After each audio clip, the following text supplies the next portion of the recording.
नमस्ते, मैं अविचल दुबे। अफगानिस्तान में तालिबान का पूरी तरह से नियंत्रण हो चुका है। तालिबान पूरी तरह से अफगानिस्तान को अपने कब्जे में ले चुका है। इसके साथ ही राष्ट्रपति अशरफ गनी की सरकार अफगानिस्तान में गिर चुकी है और अशरफ गनी भी देश छोड़कर भाग चुके हैं। तो सवाल अब ये उठता है कि आखिर अफगानिस्तान का अगला राष्ट्रपति कौन होगा जो तालिबान की सरकार को चलाएगा। कई सारे नामों की चर्चा हो रही है, लेकिन एक नाम जिसके बारे में पूरी दुनिया में सर्वाधिक चर्चा हो रही है वो है मुल्ला अब्दुल गनी बरादर। आखिर मुल्ला बरादर है कौन, इसको जानना हमारे लिए ज़रूरी है। हम अच्छे से जानते हैं कि मुल्ला बरादर जो इतनी तेज़ी से पूरी दुनिया में इस समय चर्चा का विषय बना हुआ है। साल 1968 में अफगानिस्तान के उरुज़गान प्रांत में मुल्ला अब्दुल गनी बरादर का जन्म माना जाता है। उसका संबंध दुर्रानी कबीले से है, जो अफगानिस्तान का एक बड़ा कबीला है। मुल्ला अब्दुल गनी बरादर उन 4 लोगों में से एक है जिन्होंने 1994 में तालिबान का गठन किया, यानी वो तालिबान का को फाउंडर है। तालिबान के बनने के साथ ही वो एक कमांडर के रोल में आ गया था। दरअसल मुल्ला बरादर तालिबान मूवमेंट की शुरुआत करने वाले मुल्ला मोहम्मद उमर का सबसे भरोसेमंद आदमी और डिप्टी रहा। इसके साथ ही बरादर की पत्नी मोहम्मद उमर की बहन है। मुल्ला उमर के जिंदा रहते हुए वो तालिबान के लिए पैसे जुटाने और डेली एक्टिविटीज पर पूरी नजर रखता था। दरअसल साल 1989 में पश्तून युवाओं के साथ मिलकर मुल्ला मोहम्मद उमर ने तालिबान मूवमेंट की शुरुआत करी। सुन्नी इस्लाम का प्रचार करना आंदोलन का पहला काम बना और इसके साथ ही तालिबानियों को शांति और सुरक्षा देने का वादा मुल्ला मोहम्मद उमर ने किया। 1996 से लेकर 2001 तक अफगानिस्तान में तालिबान की सत्ता रही। अब यहीं आया एक टर्निंग पॉइंट।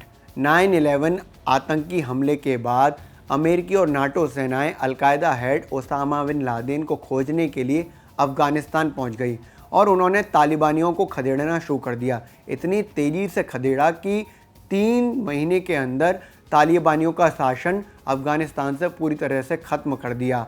इसके बाद जो विद्रोह का चेहरा बने, तालिबानियों की तरफ से विद्रोह का चेहरा बने, वो बने मुल्ला बरादर। जब अफगानिस्तान से तालिबान की सत्ता गई तो तालिबान के डिप्टी रक्षा मंत्री थे मुल्ला बरादर।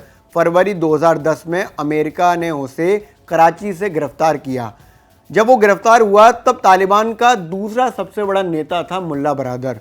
उससे पहले उसने न्यूज़ वीक को दिए एक इंटरव्यू में कहा था, तालिबान अमेरिका को भारी से भारी नुकसान पहुंचाना चाहता है और जब तक हमारी ज़मीन से दुश्मनों का खात्मा नहीं होगा हमारा जिहाद चलता रहेगा। दूसरे तालिबानी चरमपंथियों की तरह मुल्ला बरादर पर भी संयुक्त राष्ट्र ने कई प्रतिबंध लगाए। उसकी यात्रा और हथियार खरीदने पर भी प्रतिबंध लगाए गए थे।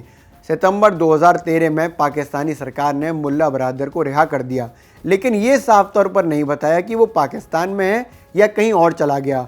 मोहम्मद उमर की 2013 में मौत हुई और राजनीतिक तौर से मुल्ला बरादर को ही तालिबान का प्रमुख माने जाने लगा। अफगानी सरकार को हमेशा लगता था कि मुल्ला बरादर के बराबर कोई नेता नहीं है जो तालिबान की तरफ से शांति वार्ता में हिस्सा ले सकता है। इसलिए जब 2018 में दोहा में तालिबानी दफ्तर खोला कि जो शांति वार्ता के लिए अमेरिका से बातचीत करे, तो राजनीतिक दल के प्रमुख के रूप में मुल्ला बरादर का ही चयन हुआ और मुल्ला बरादर भी हमेशा शांति वार्ता का समर्थन करते रहे, लेकिन दूसरी तरफ वो छोटे इलाकों में भी ध्यान रखते रहे कि तालिबान का भी कब्जा बना रहे। मुल्ला बरादर अभी भी दोहा में ही हैं और तालिबान के राजनीतिक प्रमुख हैं।